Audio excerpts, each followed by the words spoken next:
Happy Saturday. One of our episodes this week is going to describe a number of things that happened at the 1900 Olympic Games. Prior host Sarah and Deblina did a whole episode just on these games on July 25th, 2012, so that's today's Saturday Classic. A little bit of the general history of the 1900 Games also came up in our previous episode on Pierre de Coubertin and the modern Olympic Games, which we already ran as a Saturday Classic in November of 2020. Today's Classic has a little bit about him as well, so all of these episodes kind of knit together with one another. So enjoy. Welcome to Stuff You Missed in History Class, a production of iHeartRadio.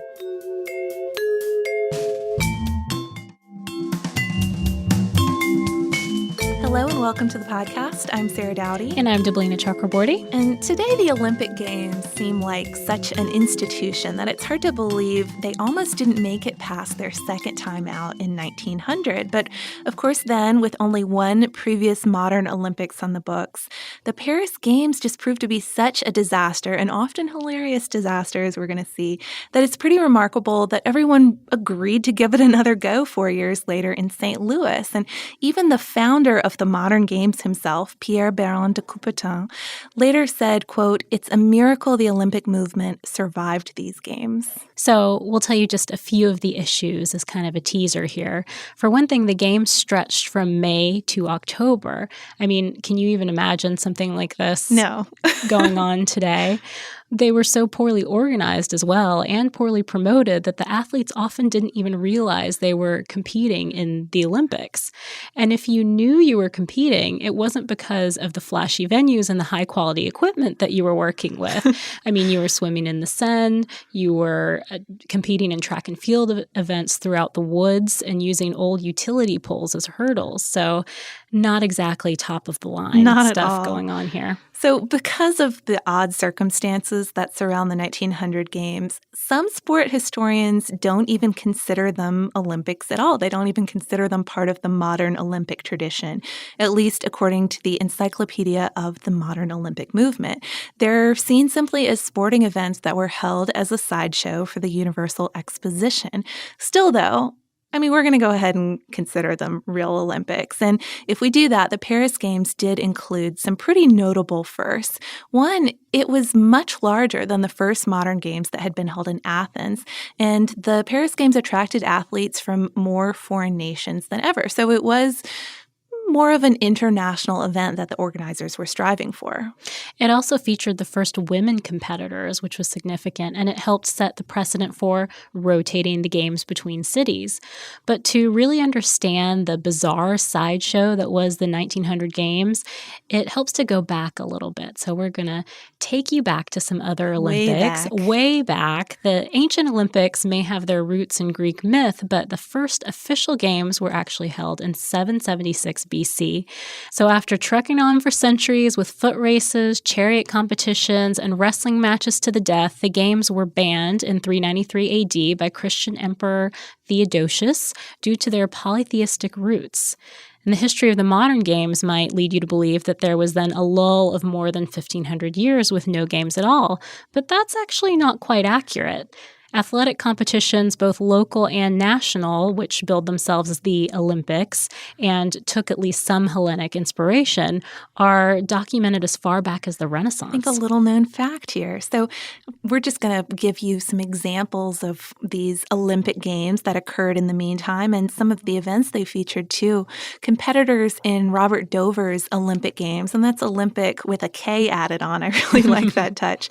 Those games started in 1612, and people would compete in events based on their position in society, something that seems pretty unusual, but maybe doesn't seem quite as strange as if you look at it as a country fair, that sort of thing. So gentry might compete in hunting or even chess.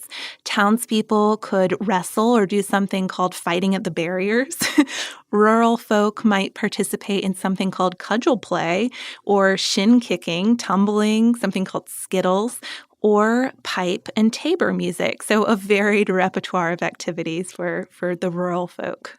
Moving on to the 19th century, there was an explosion in Olympic events.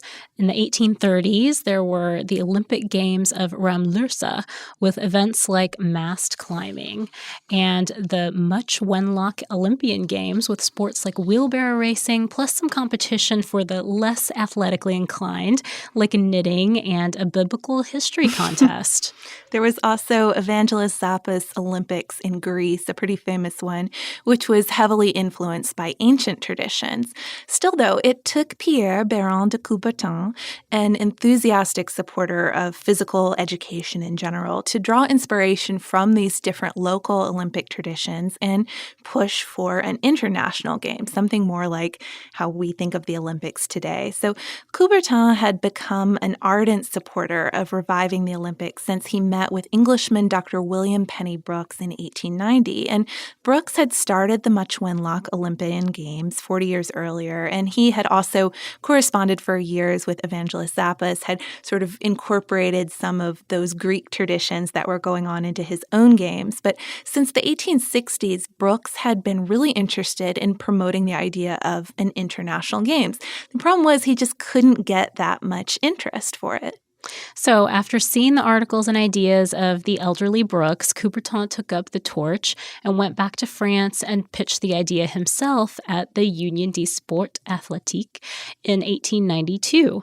He couched the event as a diplomatic opportunity. He said, quote, "Let us export our oarsmen, our runners, our fencers into other lands. That is the true free trade of the future, and the day it is introduced into Europe, the cause of peace will have received a new and strong ally." Again, though, there just wasn't that much interest in this. Coubertin, though, was undeterred, and he tried to pitch his idea at this athletic congress again in 1894. This time, there was some success. He says that people probably just went along with it for his benefit, but still, they went along with it. And Coubertin, being French, naturally suggested that his hometown of Paris would be the perfect spot. In 1900 would be, as a new century, the perfect year to commence the modern games after this long lull.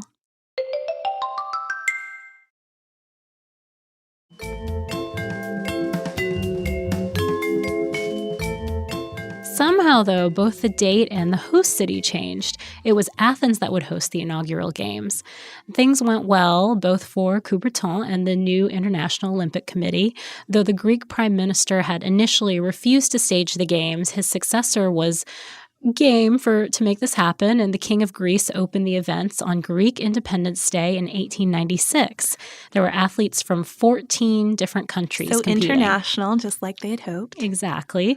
The first medalist was American James Connolly, but the Greeks took home their most coveted prize, first place in the marathon, with more than 100,000 spectators showing up to watch the race. Yeah, due to the historical significance of the marathon, which we've covered in an earlier episode on the Battle of Marathon, you can understand why the Greeks really wanted that one. Some of the events at these 1896 Olympics sound a little bit risky today. For instance, Hungarian Alfred Hayos, who won the 100-meter and 1,200-meter swimming events, remembered being taken out to sea on a boat and left to swim to shore. That was how they were going to cover the long-distance swimming. And he said that, quote, "his will to live completely overcame his desire to win." I can understand that perspective too. So even though there are some things that might seem a little bit strange today like that, the first Olympics were considered a success, and the Greeks wanted to host them permanently. They wanted to host the 1900 Olympics and on from there. The IOC, however, the Olympic Committee, they preferred rotating, especially since the Greek-Turkish War made a second Athens game seem a little less appealing. Plus, Paris, even without Coubertin's hometown boosterism, was due to host the 1900 Universal Exposition, a great opportunity to kind of double up on major events. You've got the crowds there already. You've got the infrastructure. It seems like a perfect opportunity to double up. Seems being the operative word there. Exactly. Really doubling up proved to be almost the undoing of the Paris Games because it left no one definitively in charge. Instead of being this special quadrennial celebration, the Olympics just became a sideshow of the exposition, a fairground sideshow. Part of the problem was that the French government was already planning sporting expositions for the fair. And remember, this is the early years of physical education. So it was hoped that these public displays of sport, alongside other public displays of industry and culture, would not only encourage folks to get out there and move and exercise, things we might expect events like this to encourage today, but also promote, quote, moral energy as well, according to the Encyclopedia of the Modern Olympic Movement. But as the IOC lost control to the French government, the difference between the Olympic sporting displays and the non-Olympic displays became very unclear. As we already mentioned, some athletes didn't even know that they had participated in the Olympics. Their confusion was heightened by a couple things. For one thing, the vast number of Olympic events. According to Olympic.org, there were 95 events and 997 competitors from 24 different countries. Another problem was the extreme underpromotion. That telltale word, Olympics, wasn't used on event programs. So even though there were scores of visitors in Paris for the Universal Exposition, the Olympic displays were sometimes poorly attended, both by the press and spectators. The women's croquet match, for example, had only one person in attendance, an Englishman who had traveled from Nice specifically for this event. So I hope he enjoyed the show. I don't know. At least he got a good seat. I'm sure he did. So many of the events also seem pretty bizarre today, aside from the whole organizational issue.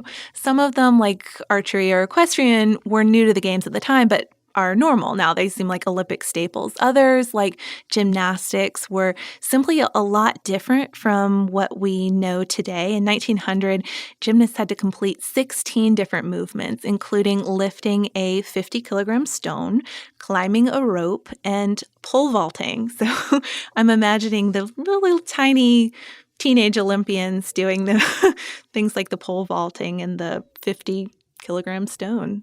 Be interesting. What's weirder is an event like, say, tug of war at the Olympics.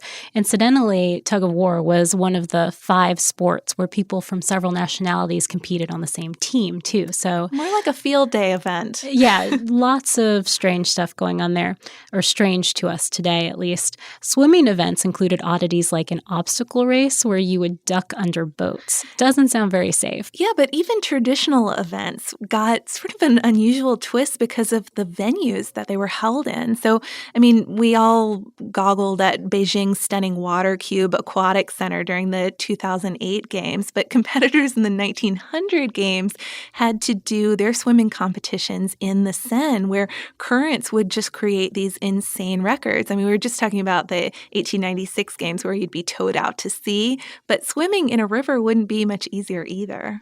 No, it would not. And there was also the fencing, which at one event pitted teachers against students. So that was one thing. But it was also held at the Universal Exposition's cutlery area. So almost as if there was some sort of early Olympic marketing. Except we know that couldn't be it because they didn't market anything for this game. And just easier access to just weapons, somebody's maybe, joke, I guess. To me. It just seemed to make logical sense to put it there. Track and field events were held on the grass center of a horse track where there were mounds and dips, and the straightaway headed off into the woods and was uphill. So spectators trying to see the finishes would stand up and they would actually interfere with the runners. The hurdles, as we mentioned, were old utility poles, and jumpers had to dig their own pits. And discus and hammer throwers frequently hit trees. There just wasn't enough room. But worse than that, the Hungarian medalist Rudolf Bauer actually had throws enter the crowd, according to Tom Boreski and McLean's. Yeah, I didn't see anything about those throws injuring someone, which seems fairly miraculous. But I would imagine he wouldn't have medaled if he had hurt somebody. But maybe so. I don't know. Maybe I'm wrong about that.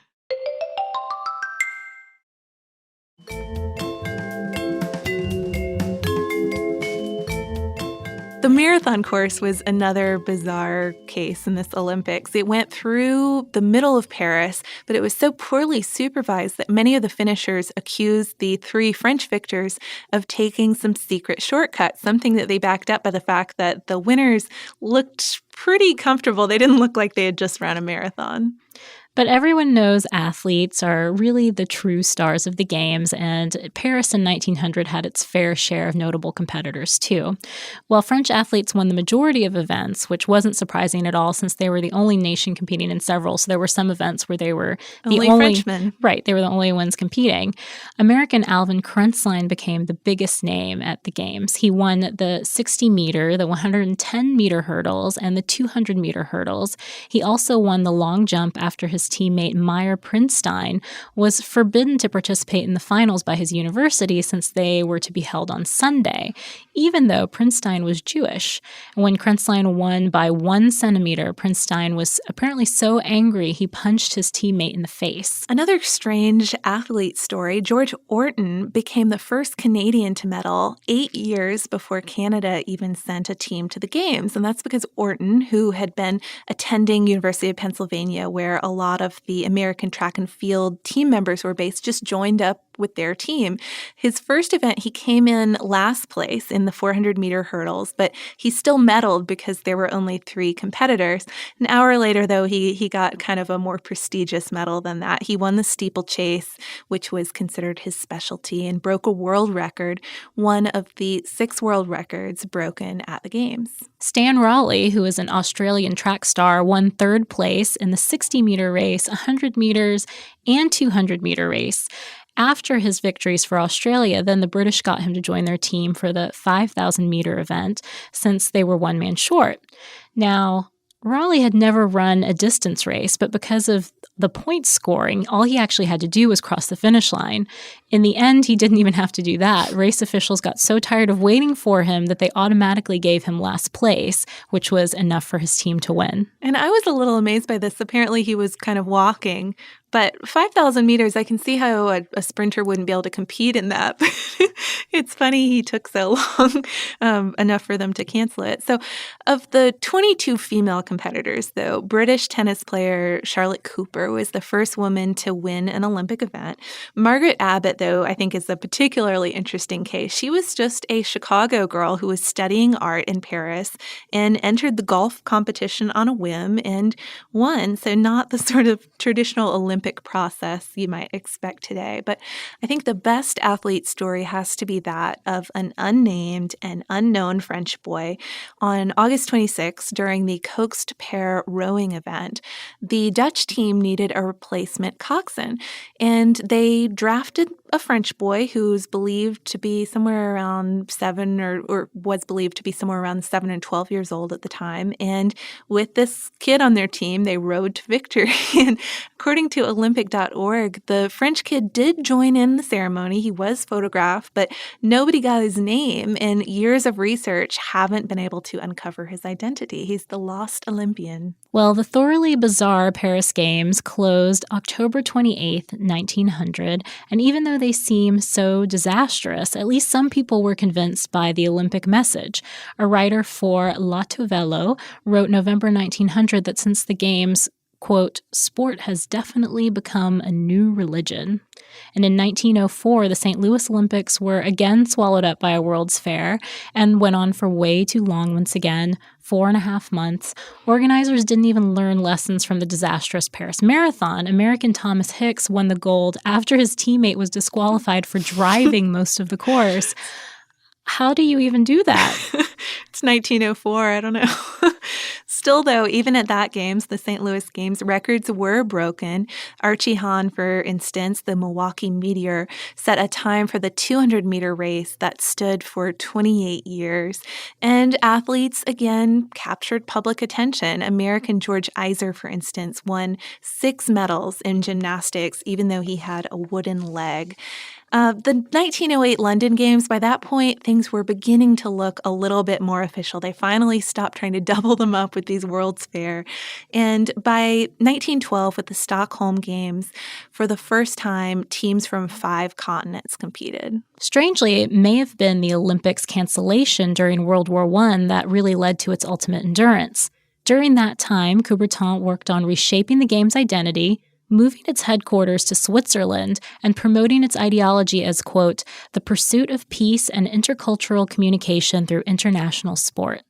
After the first post-war games held in Belgium in 1920, the Olympic rings appeared for the first time, and Coubertin retired from the IOC after seeing Paris finally make good with the successful 1924 games. Yeah, and Coubertin, Deblina and I were discussing this earlier, has an almost poetic end here. He died in 1937, making his last game the 1936 Berlin Olympics, and sparing him, too, from seeing the 2 games that were canceled during World War II. He was buried in Lausanne, which is the Olympic headquarters, all except for his heart, which was interred near the ruins of ancient Olympia. Pretty fitting, it seems. His idea, though, is, I think, a good point for us to close this episode on. He hoped that the games would really inspire international respect. That was the whole point of turning something that clearly, as we've seen with these examples from the earlier games from the Renaissance, was pretty common, turning it into something that people from around the world could participate in. And here's how he described it. To ask the peoples of the world to love one another is childishness, but to ask them to respect one another is not in the least utopian. In order to respect one another, it is first necessary to know one another through sport.